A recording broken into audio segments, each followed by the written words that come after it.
Assalamualaikum warahmatullahi wabarakatuh. Perkenalkan, nama saya Zulfatul Hairiyah dengan NIM 2019-015325. Perwakilan dari kelompok 4 yang beranggotakan yang pertama Devi Widyaningsih, NIM 2019-015330. Syafira Fatma Fatimah dengan NIM 2019-015332. Ruth Marliana dengan NIM 2019-015334. Alfrina Handayani dengan NIM 2019-015347. Wina Elvirina dengan NIM 2019-015354. Dan yang terakhir Kusnul Khotimah dengan NIM 2019-015358.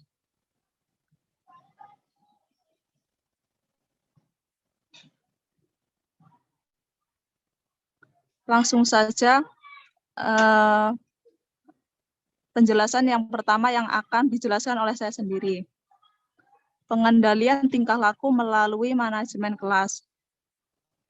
Tingkah laku peserta didik merupakan suatu hal yang bersifat individu. Mereka menonjolkan sifat yang personal dalam menghadapi kehidupan. Philip Graham dalam Octaviani 2019, perilaku anak dapat dipengaruhi oleh faktor pribadi maupun lingkungan. Seperti pendapat faktor pribadi, yaitu faktor yang terdapat dalam diri seseorang yang merupakan bawaan lahir. Misalnya, faktor bakat yang mempengaruhi temperamen dan ketidakmampuan seseorang dalam menyesuaikan diri. Tingkah laku siswa merupakan kegiatan yang aktif dilakukan oleh individu, baik yang dilihat langsung maupun yang tidak langsung.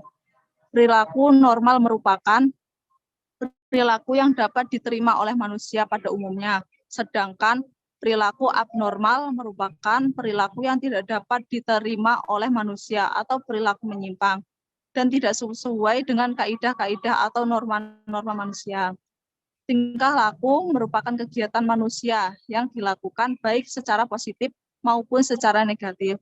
Menurut pemandangan persemif, kegiatan manusia yang memutuskan perhatian pada usaha dikemukakan oleh 3 pandangan mengenai pendekatan dalam pengelolaan kelas, yaitu pendekatan perubahan tingkah laku, pendekatan penciptaan iklim sosio-emosional, dan pendekatan proses pengelompokan. Selanjutnya akan dijelaskan oleh Mbak Husnul Khotimah.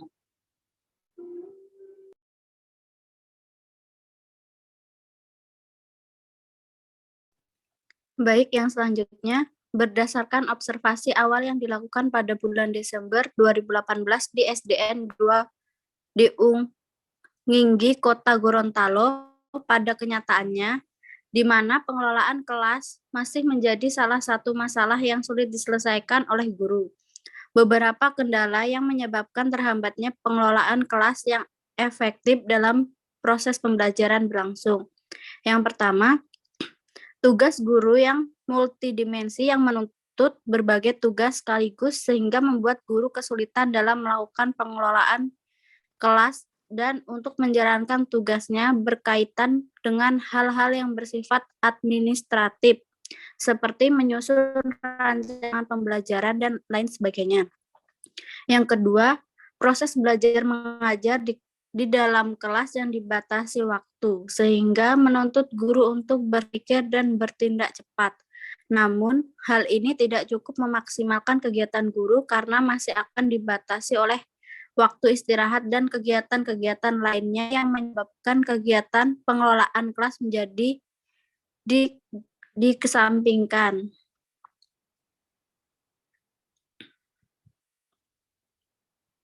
Slide selanjutnya, Mbak.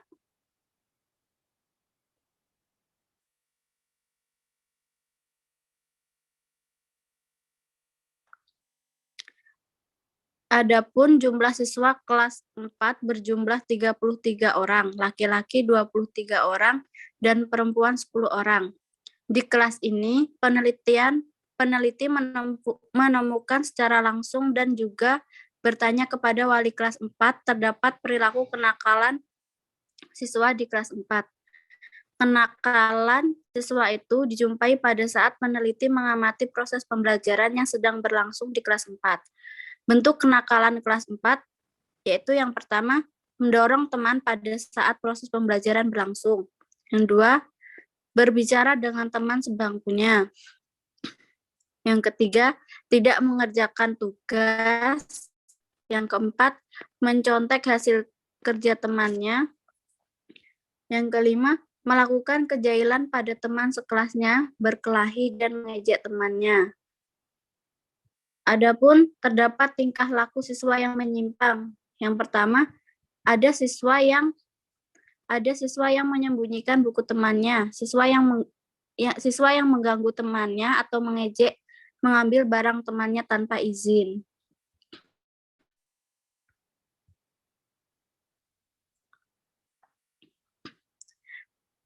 Berdasarkan hasil observasi awal dan kajian literatur, maka rumusan masalah dari penelitian ini yaitu untuk mengetahui bagaimana peran guru dalam manajemen kelas. Yang kedua, bagaimana tingkah laku dalam kelas.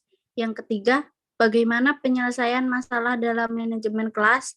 Yang keempat, bagaimana kerjasama orang tua dan guru dalam mengendalikan tingkah laku siswa di kelas.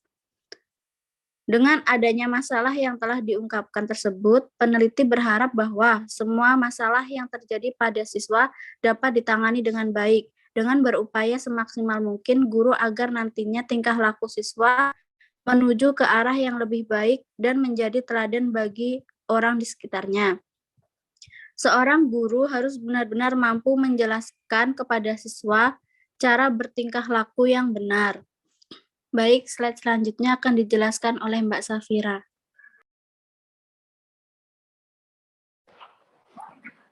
Baik, selanjutnya itu peneliti ini dilakukan di SDN 20 Dungingi, Kota Gorontalo, Jalan Rambutan, Desa Huangoboto, Kecamatan Dungingi, Kota Gorontalo.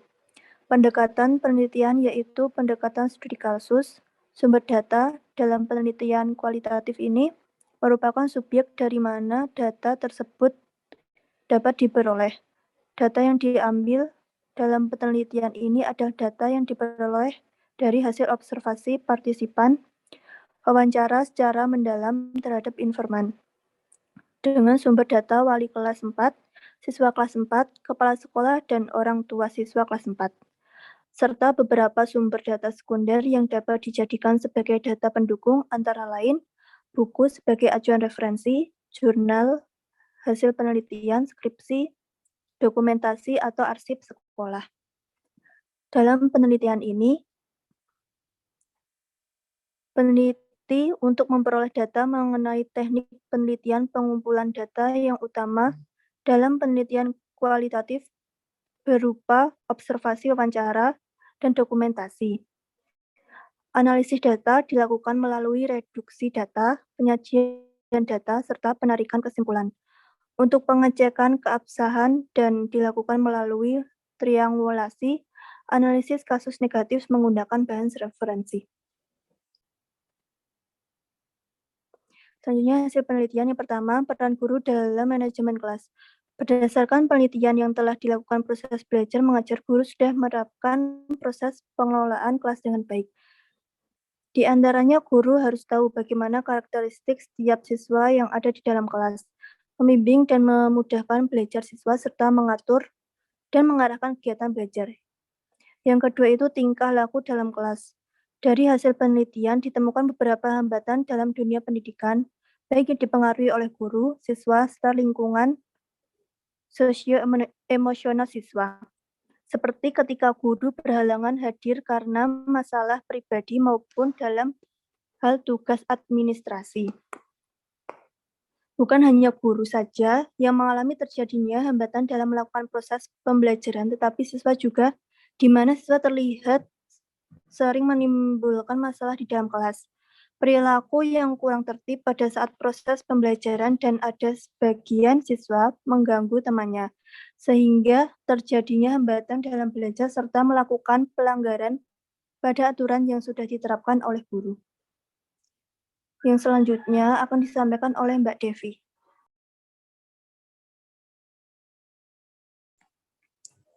Yang ketiga, penyelesaian masalah dalam manajemen kelas. Dari hasil penelitian, pendekatan yang sering digunakan guru antara lain pendekatan otoriter, pengajaran, pengubahan, tingkah laku, sosio-emosional, kerja kelompok, elektis, atau pluralistik, maupun teknologi informasi. Pendekatan tersebut sangat ditonjolkan dalam melakukan proses pembelajaran. Guru sering kali menggunakan pendekatan ini dalam waktu bersamaan. Bahkan, guru lebih dari satu pendekatan sekaligus dalam mengatasi masalah yang muncul dalam proses pembelajaran. Yang keempat, kerjasama orang tua dan guru dalam mengendalikan tingkah laku siswa. Berdasarkan hasil penelitian yang peneliti temukan di SDN 20 Dungingi, bahwa guru telah mampu melakukan kegiatan pembelajaran dengan menggunakan beberapa pendekatan manajemen kelas. Guru juga dapat menentukan manakah pendekatan yang tepat digunakan dalam menyelesaikan setiap masalah yang timbul dalam proses manajerial kelas.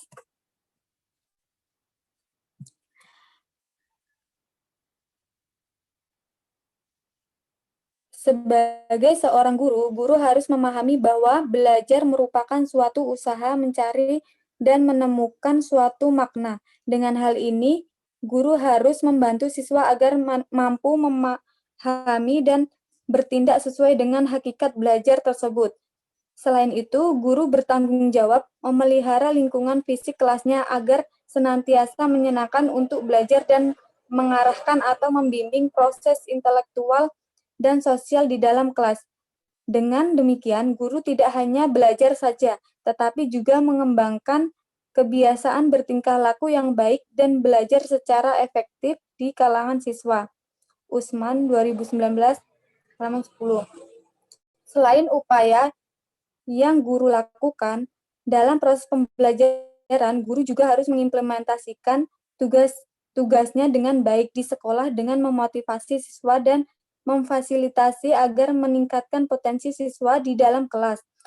Dengan melalui penjadwalan piket di mana siswa diajarkan dengan kesetiaan kawanan, serta membiasakan siswa untuk bersih dan sehat dalam lingkungan sekolah. Salah satunya bisa dilakukan dengan cara piket kelas. Penerapan penjadwalan piket kelas ini secara tidak langsung dapat bermanfaat antara lain membentuk sikap siswa yang disiplin dan bertanggung jawab. Piket kelas bertujuan untuk membuat lingkungan tempat belajar bersih, rapi, dan nyaman, serta membuat kelas indah dipandang. Baik, slide selanjutnya akan dijelaskan oleh Mbak Ruth. Selanjutnya yaitu guru sebagai pendidik bertugas membentuk karakter dan memberi manfaat bagi diri, siswa sendiri maupun orang lain. Sebagai pengajar, guru bertugas mentransfer ilmu pengetahuan untuk anak didiknya agar bisa menjadi orang yang baik. Oleh karenanya, guru bukan hanya berperan sebagai pendidik saja, tetapi bagaimana guru menerapkan hukuman yang mendidik ke siswa atau patuh terhadap peraturan yang guru terapkan, baik yang dibuat sendiri maupun secara bersama-sama.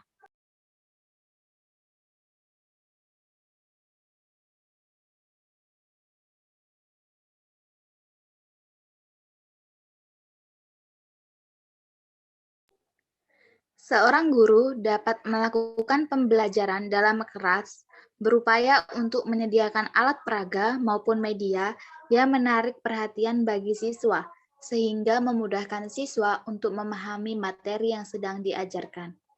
Berdasarkan media yang digunakan guru, diantaranya dengan memanfaatkan lingkungan di sekitar kelas, menggunakan media teknologi berupa LCD maupun media yang dibuat oleh siswa. Penggunaan media juga merupakan salah satu alat yang memudahkan guru dalam menyalurkan pengetahuan. Bukan hanya itu saja, dengan memanfaatkan media, guru lebih mudah mengatur materi pelajaran sehingga penyajian materi pelajaran dapat dilakukan secara sistematik dan tidak teratur. Sehingga berdampak positif pada perubahan tingkah laku siswa untuk menghindari timbulnya tingkah laku yang negatif yang dapat menimbulkan terjadinya pelanggaran terhadap aturan yang diterapkan dalam kelas. Dalam hal ini, guru tentunya harus menyesuaikan bahan materi pembelajaran agar bisa mengembangkan dalam artian meningkatkan kemampuan dalam hal ilmu yang dimiliki. Guru merupakan individu yang dituntut agar terampil dalam melakukan kegiatan mengajar. Jadi, di sini guru juga harus paham dengan apa yang mereka ajarkan, sehingga guru dengan mudah untuk melakukan tujuan pembelajaran. Baik, slide selanjutnya akan dijelaskan oleh Mbak Wina.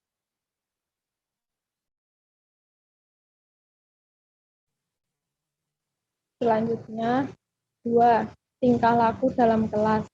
Pendidikan merupakan suatu bentuk terencana dalam mewujudkan suasana belajar dan proses pembelajaran agar siswa secara aktif dapat mengembangkan potensi dirinya.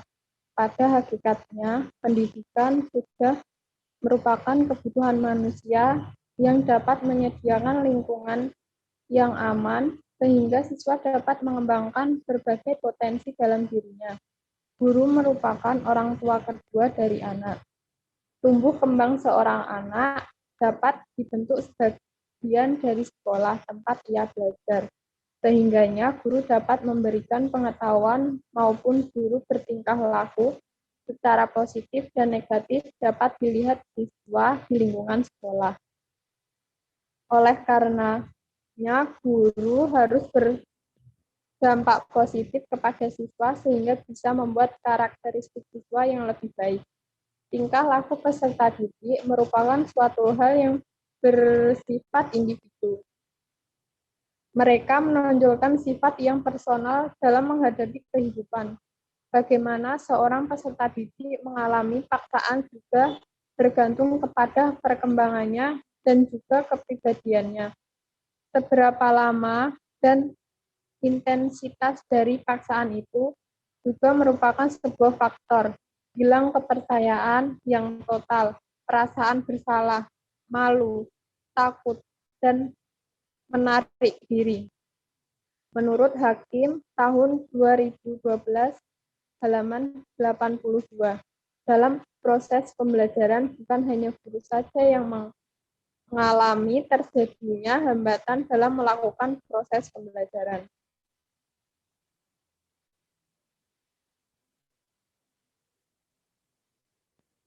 Tingkah laku siswa merupakan kegiatan yang aktif dilakukan oleh individu, baik yang dilihat langsung maupun yang tidak dilihat langsung.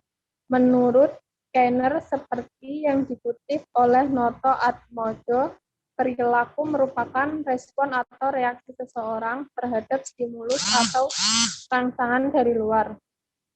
Oleh karena perilaku ini terjadi melalui proses adanya stimulus terhadap organisme dan kemudian organisme ini merespon. Menurut Idami tahun 2002 halaman 65.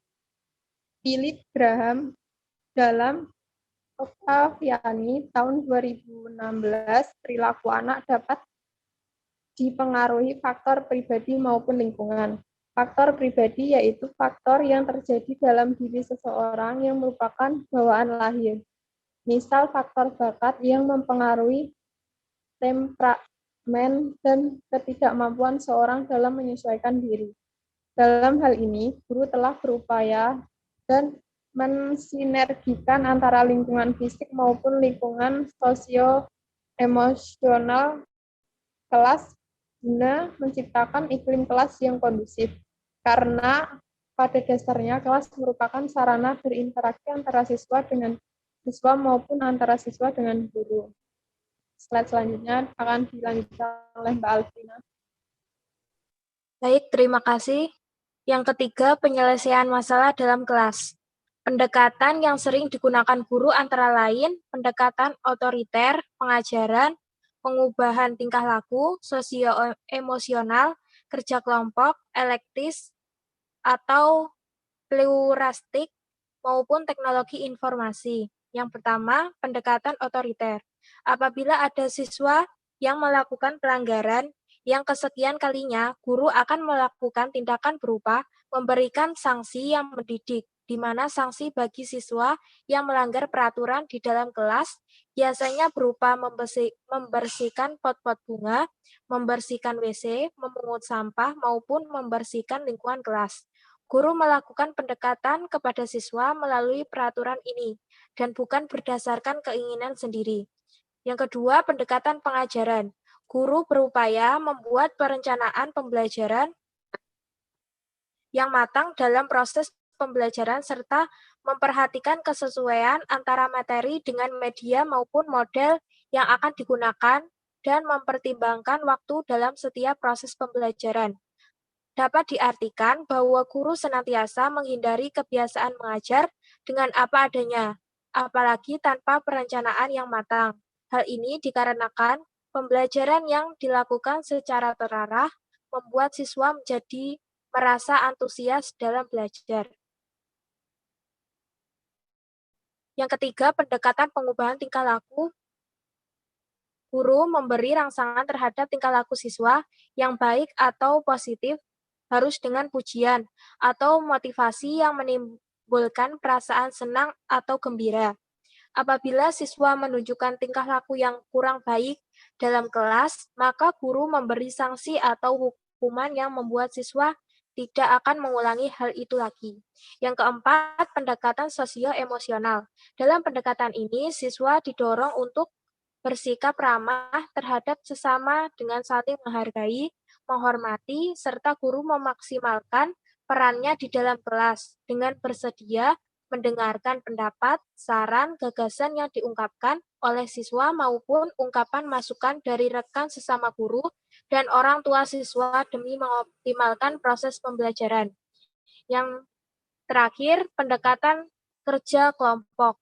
Melalui pendekatan ini, guru senantiasa melakukan kerja kelompok pada siswa agar proses pembelajaran menjadi efektif dan produktif.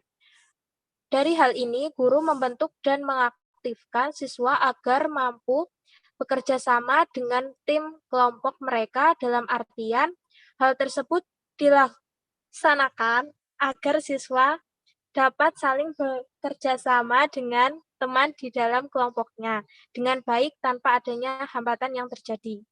Baik, slide selanjutnya akan saya serahkan kepada moderator.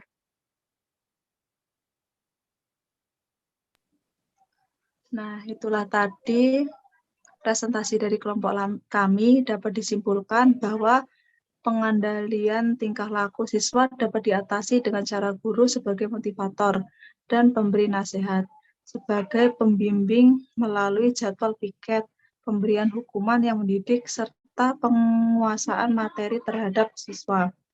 Pendekatan yang sering guru gunakan di kelas yaitu pendekatan otoriter, pengajaran, perubahan tingkah laku, sosio-emosional, kerja kelompok, elektis atau pluralistik, maupun teknologi informasi serta meningkatkan kerjasama antara guru dan orang tua. Meskipun usaha guru dalam pengendalian tingkah laku siswa, guru diharapkan bisa terus menciptakan suasana yang kondusif dalam menggunakan pendekatan manajemen kelas dalam pembelajaran. Diharapkan juga kepada siswa supaya lebih menaati setiap aturan yang berlaku di dalam kelas dan lebih memelihara situasi kelas yang kondusif. Selalu menciptakan komunikasi yang baik antara pihak sekolah maupun orang tua siswa, sehingga siswa bisa menciptakan program yang diharapkan di sekolah. Nah, harapannya teman-teman bisa memahami materi yang disampaikan oleh kelompok 4. Itulah tadi presentasi dari kelompok 4. Apabila banyak salah, saya perwakilan dari kelompok 4 memohon maaf yang sebesar-besarnya. Saya akhiri. Wassalamualaikum warahmatullahi wabarakatuh.